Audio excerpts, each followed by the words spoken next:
Oh, guys, it's a hot, hot day here in London, and things are heating up for Liverpool on the centre-back front. We knew that there would be a centre-back change this summer, but we didn't know that it would be Quansah going to Leverkusen, a team who apparently now we have a great relationship with. And incoming will be Marc Guéhi, a great, proven Premier League centre-back who apparently we're getting on the cheap because of his own situation ongoing at Crystal Palace. I've got to admit, I'm kind of shocked. Marc Guéhi has been associated or linked with some of the biggest teams in the Premier League, and Quansah has so far had a couple of good starts for Liverpool, but ultimately was one of the second-choice centre-backs. This is the reason that Michael Edwards got Richard Hughes in. This is the reason that Richard Hughes is well liked or well thought of in the industry, because his main, I guess, task was to upgrade this Liverpool team, was to get them in a place where he would retool them to the degree where they could consistently, and I mean consistently, challenge for a Premier League title, rather than having to rely on elements of a squad which I think we knew or were working out weren't quite at the level that we needed them to be. It's not to say that Quansah, by the way, is not a good centre-back. I think he's very solid. And there's a reason that Leverkusen are paying 34 million for him. What we've essentially done is just swap Quansah and Frimpong to level things out, which, to be honest, I don't really mind. Now, which one are you more excited about? Obviously, it's more exciting about the incoming, but there is an element of the outgoing where it's like, well, in order to sell Quansah, we would need a backup and probably another starter, to be honest. That is all Marc Guéhi. I also think, by the way, this is not great news if we're looking at the Konate situation. And all the rumours that have been swirling around today around Konate, the allegedly talks breaking down with him, allegedly things just not looking good because he's decided again to run his contract down at Liverpool, and Liverpool might be put into a situation where we might end up having to sell him. I think ultimately what we're looking at is, especially with PSR and financial fair play and all these different regulations, is this summer a series, and I mean a series of merry-go-rounds where people basically go, we've sold this guy, we're going to get this guy. We consider that to be an upgrade in value. You consider it to be an upgrade in value for you. Therefore, the 34 million is worth it to Leverkusen. The 30 million is worth it to Liverpool. The XYZ for Crystal Palace. Palace have to move him on because he's probably running that contract down anyway. They want to get their value. I've got to admit, guys, I think last summer there were probably a lot of talks between Guéhi and Manchester United, Guéhi and Newcastle, Guéhi and anyone else who was on that next tier down in terms of just competing for the Premier League. They'll probably be up there at the very top again, Newcastle very soon. And there were probably a lot of talks where then Liverpool went, look, just wait a little bit. Just give me just a couple of days, just give me a year and we'll be back for you. And he went, okay, I can wait, which is probably why in previous windows, the Newcastle deal didn't go through. But that's also probably PSR. But this is also why I think, we bought in, again, Richard Hughes, someone who knows good value in the market, someone who's good at getting out there, getting into people's diaries and going, can we get a little meeting in? Can we get a little lunch? Do you think lunch is And from there, boom, we got you. We'll sell Konate. Konate can go. So if your player wants to leave again, I don't need him at Liverpool. I don't want him at Liverpool. And thank you for your service, but it's time to move on. It's not about, oh, I don't want it. It's about, oh, I don't need you anymore because you've decided you don't want to be here. Thank you, move on. That's kind of where we're at with a couple of players within this team. Quansah, I think we all thought he was probably at I think we're getting the upper limits of what he's worth at the moment, by the way, considering that we sold Kevin Keller for 12.5 million, rising probably to 18. We were looking at Harvey Elliott last summer for about 40. Now we're probably looking at about 30, 35 million for him. Quansah, probably 35 million for him. That's all pretty good business, and more than pretty good. Like, it's really solid, smart, adept business with all these things. So I'm happy on all these fronts. I guess my main question would be, and I think for you guys, Guéhi comes in on the right. He would only be coming if he knew he was going to start, or if he was coming into being competitive in a position, which I think is that right side. We know that we're not going to be able to upgrade the Virgil van Dijk position because it's Virgil van Dijk. He's an all-timer. He's one of the greats. He's one of those players you can't just go, oh yeah, by the way, there's a great understudy coming in for you. Can you just train him up? Because by the time that you're gone, we'll need him good. He's not going to give up game time for someone else. Fair enough. And I think on top of that, what we're then looking at is Konate moving on. We will probably end up keeping Joe Gomez.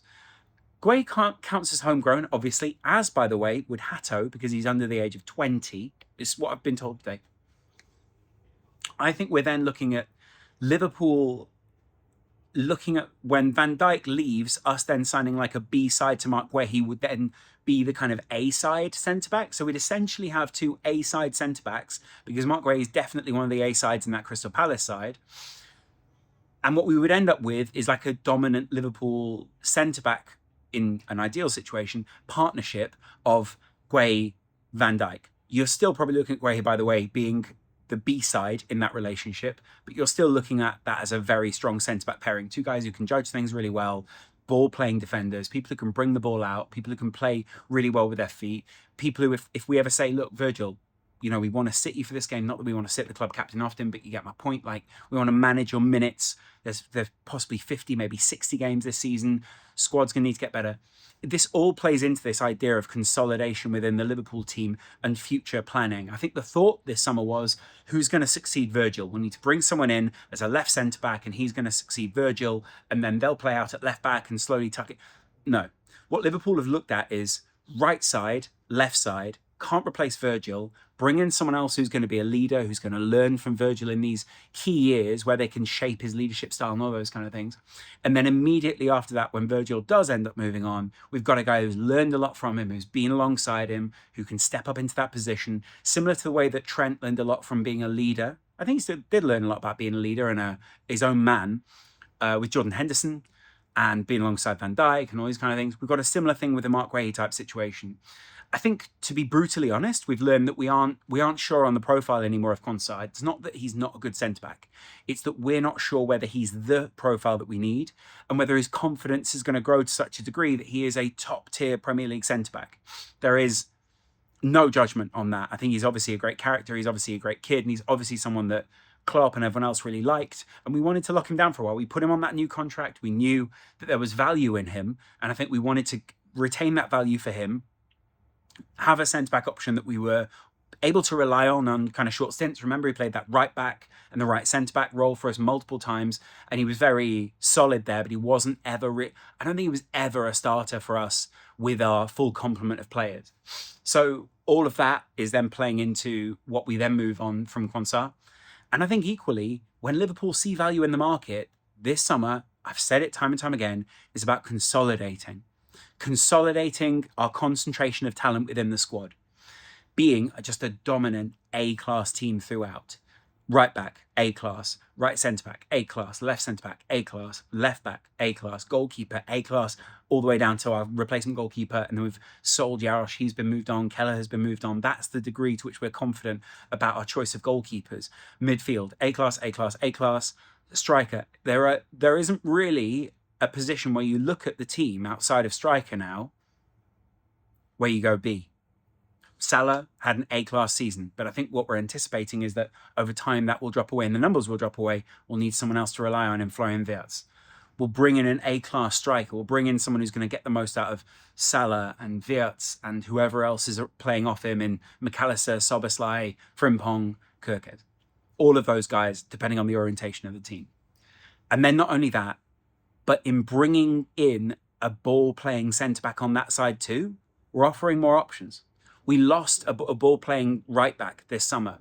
We brought in Wirtz to bring the creativity down the field. What we now want to do is still find someone who can hit him. I'm not sure that's quite Frimpong's ball from deep across. Diags aren't really the way that Liverpool and maybe want to continue like overtly. I think we can do that every now and again, but I don't think that's a long-term thing from Slot.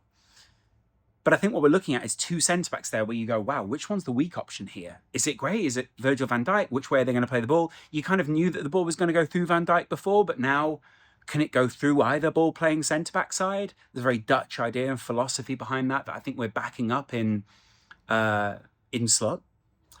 And then on top of that, I think, again, we're still thinking of this as Klopp's side. We're still thinking of this as an underdog mentality team who's going to push our way through.